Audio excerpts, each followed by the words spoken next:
بسم الله الرحمن الرحيم. السلام عليكم ورحمة الله وبركاته. ازيكم يا حبايبي، عاملين ايه؟ يا رب تكونوا بخير وبركة ان شاء الله. كل سنة وانتم طيبين. النهاردة هنعمل معاكم فيديو ان شاء الله. فيديو حلو قوي يا جماعة. هقول لكم على سر ان ليه القرنبيط والمخلل اللفت بعد فترة بيسود. بتلاقي اللفتة كده اسودت وتلاقي القرنبيط اسود. طب ليه بيسود؟ هقول لك على السر اللي بيخليه يسود. وبتاع المخلل بيعمل ايه بامانه، والله السر ده انا ما اعتقدش ان حد قاله لكم خالص قبل كده. ايه الحاجه اللي بتحطها في المخلل تخلي المخلل يلفت بعد مثلا اسبوع، بعد 10 ايام، لو عايزه تعمليه مثلا يقعد معاكي فتره؟ ايه اللي بيخليه يسود؟ وايه الحاجه اللي انا ممكن احطها فيه تطول عمر المخلل معايا وتخليه يقعد معايا مده طويله، يعني شهور، او بتاع المخلل بيعملوها؟ هقول لكم على كل حاجه ان شاء الله. انا الوقت معايا هنا معايا قرنبيطه. انا القرنبيط ما خللوش الا لما اقوم ماسكه القرنبيطه مقطعاها واجيب ميه تغلى على النار واقوم سقطه القرنبيطه فيها. تمام. انا هنا بدمس فول. بصراحه الفول اللي انا بعمله دايما في البيت، انتوا عارفين طبعا طريقتي في الفول، كلكم شفتها وناس كتير جربتها. فاقوم حاطه القرنبيطه فيها. بصوا، مقلبها كده في الميه السخنه، ما خليش القرنبيطه تستوى، لا، اقلب كده القرنبيطه في الميه السخنه. اول ما تاخد غلوه، او ما خدتش غلوه خلاص، المهم ان انا قلبتها كذا تقليبه كده في قلب الميه السخنه. بصوا، بتتغسل، بتتعقم. القرنبيط مجرد ما تحطيه في الميه السخنه بيبيض ويفتح، لونه بيبقى ابيض. الريحه المقززه اللي فيه دي بتروح. ريحه القرنبيط كده زي ريحه الكرنب. هقول لك بس حاجه، بس شوف هنا الليفت. انا هنا معايا 2 كيلو من الليفت. تمام. قشرتهم. دي من الطريقه الصح، قشرت يعني شلت نضفته. وبعد ما نضفته غسلته. ما تغس... ما, تقط... ما ت- يعني ما ت- يعني بعد ما نضفته مسكته غسلته تحت الحنفية، وبعد كده قطعته. ما تقطعيش اللفت وبعد كده تغسليه، لا. انت نضفي اللفتة بعد ما نضفتيها وخلاص تنضف معاك، ونضفت العروق بتاعته كله بقى نضيف. تمسكيه تحت الحنفية تغسليه واحدة واحدة تخليه زي الفل. وبعد كده بعد ما غسلتيه تروحي مقطعاه، وبعد كده ترش عليه معلقة ملح كبيرة وتسيبيه بقى. هتلاقيه نزل المية دي خالص. المية اللي فيه نزلها. لان لو ما نزلش المية اللي فيه ده وجيتي تخلليه، المية اللي في قلبه مع المية اللي بيشربها، تلاقي اللفتة شربت مية، وتيجي تاكلها تلاقيه وحش جدا. فلازم ينزل المية السوائل اللي في قلبه. فبعد ما تنضفيه وتغسليه وتنضفيه خالص، بتمسكيه تقطعيه خلاص. انت كده بقى مش هتغسليه تاني. خلاص. تقوم رش عليه معلقه كبيره من الملح وتركنيه، هتلاقيه نزل الميه اللي في دي. تقوم مصفيه الميه اللي في ديت خالص، تخليش في قلبه ميه. تمام. هنا بقى القرنبيط بقول لكم، الريحه اللي في قلبه النفاذه ديت بتروح منه. ما بيعملش انتفاخ. بينضف، بيتعقم كأنك دخلتيه في عمليه تعقيم. فاهمني؟ دخلتيه في عمليه تعقيم ونضف، ريحته بتبقى حلوه لان الريحه بتاعته بتخرج خلاص في الميه. عملتها عمليه تعقيم، يتغسل. تاني حاجه القرنبيطه سبحان الله، مجرد ما تحطها في الميه المغليه لونها بيبيض ويفتح، بيبقى لونها ابيض. فهمنا؟ خدوا الطريقه الصح للمخلل. شوفوا اللفت ابيض ازاي، شوفوا اللفت جميل ازاي. عشان عملناه وحرشنا عليه ملح. رخر لما ترش عليه الملح تلاقي اللون بتاعه ونزل ميته اللون بتاعه بيفتح. واللفته لما بتتخلي تاكلها تلاقيها بتقرقش وحلو. انا هنا مقطعه القرنبيط وردات وردات كده صغيره، مش عامله كبير. فهمتم؟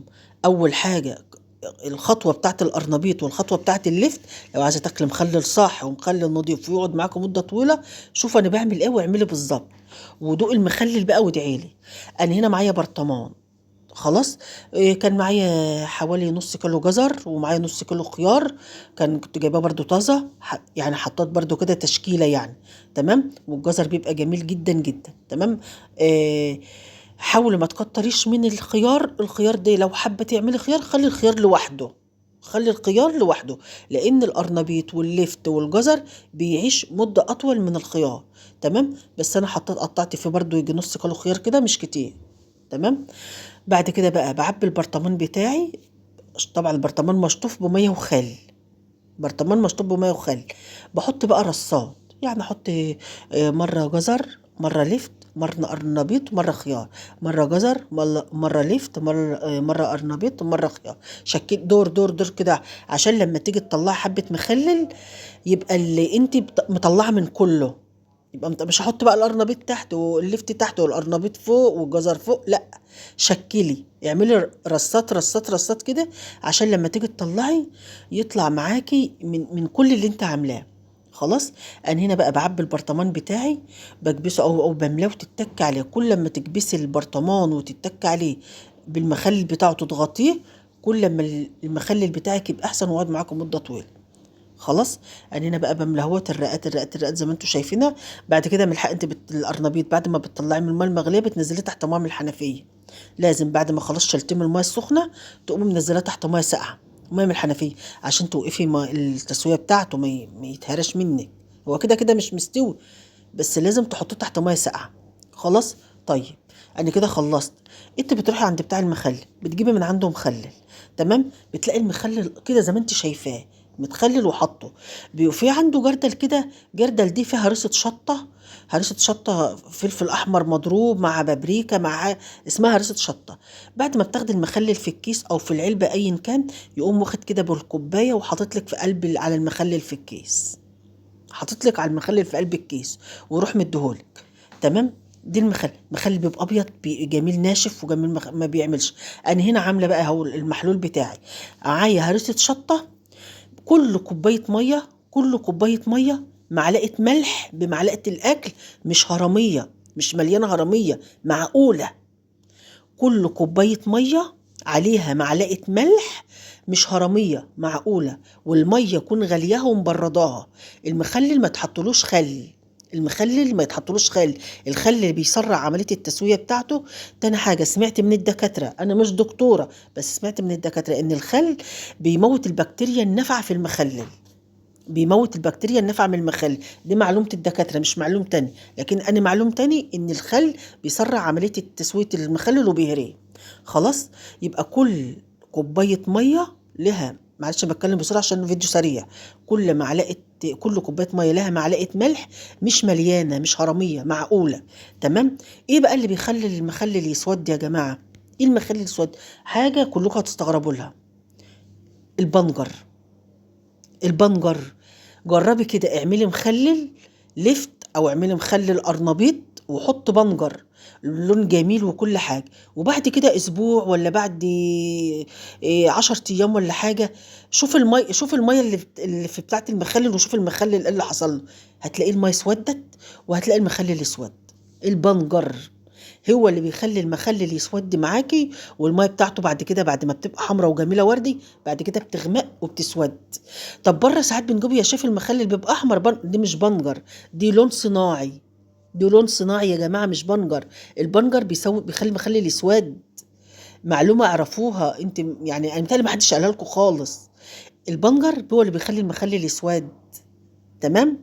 بعد فتره من تخليلك للمخلل هتلاقي الماء اسودت بقت غامقه، غمقت المخلل اسود معاكي، المخلل اسود معاكي. تمام. انا الفيديو ده انا عاملاه من 4 ايام، من 4 ايام. تمام. اما اجي اصور فيديو مثلا يومين ولا حاجه اوريك المخلل معايا نفس ما انت اللون كده شايفاه. فالبنجر هو اللي بيسود الميه، بيغمق الميه وبيقوم مسود المخلل، خلي المخلل معاكي يسود. تمام. المخلل بيبقى الليفت او القرنبيط بره اي شيف بيبقى احمر، الوان صناعيه، الوان صناعيه مش بنجر، هي اللي ما بتخليش المخلل لون يغمق. طب احنا بنحط ايه؟ هرسه شطه. انا ما كانش عندي هرسه شطه كافيه، كانت معلقه بس كده مش اللي فاضله عندي. تمام. فمش كتيره. انت فلفلايه حمراء حلوه من اللي هو الفلفل الحلو الكبير ده، فلفلايه حمراء حلوه كده كبيره، مع فص توم كده واحد او فصين. تمام. مع الملح بتاعك مع نص معلقه صغيره بابريكا، واعملها اضربها هرسه الشطه بتاعتك وحطها على المخلل. مخلي العياش معاكي هيبقى لونه فاتح مش هيغمق، وهوريكي المخلل بعد فتره ما تأثرش ولا لونه غمق ولونه فاتح. القرنبيط ابيض، اللفت ابيض، المخلل تحفه، تحفه في منتهى الجمال. حط من الحق معلقتين سكر، معلقتين سكر في المخلل، هيعيش معاكم يبقى جميل. طب ايه؟ يبقى كده عرفنا المقادير بتاعتنا. طيب ايه يا شيف اللي يخلي المخلل بيقعد مده طويله عند بتاع المخلل؟ يعني بيقعد مدة طويلة قوي كده. بيحطوا يا جماعة ملح ليمون، بيحطوا ملح ليمون. الملح الليمون ده بيخلي الحاجه تقع. بس لو انت في بيتك عايزه تقعدي مده، بصوا في طرف معلقه بتاعت الشاي، في طرفها بس. ومش لازم، مش ما يستحبش. انت لو عملت المخلل بالطريقه اللي انا بقولك عليها دي، هيعيش معاكي، هيفضل لونه ابيض زي ما هو كده، مش هيتهرى. ما تحطيش خل، حط السكر هيخليه بيقرقش معاكي وجميل. مش هيسود. ما تحطيش بنجر، اوعي تحطي بنجر، هو اللي بيسود المخلل. المعلومة دي أنا من زمان عايزة أقولها لكم، بس قلت قبل رمضان الحاجات دي موجودة، فمش لازم أعمل مخلل بدري يعني. فالوقت يدوبك اعملي، يدوبك الوقت المخلل. هنا بقى فاضل معايا شوية اهوت، هعملهم برضو في برطمان تاني. مع عندي كنت جايبة كرنب، طلع شوية حاجة عروق كده من الكرنب، برضو هعملها. يدوبك الوقت المخلل اعمليه. هتاكلي المخلل ده والله العظيم 5 أيام وهتاكلي منه، أسبوع وهتاكلي منه، مش أكتر من كده. 5 أيام، أسبوع وهتاكلي منه، وهتلاقيه جميل جدا. يبقى معلقتين سكر، كوباية المية، أي كوباية مية عليها معلقة ملح، مش هرمية، مية تكون مغلية ومتبردة. بنجر ما نحطش، خل ما نحطش. هتلاقي المخلل معاكي ما شاء الله بالجمال ده، وبيقرقش وجميل.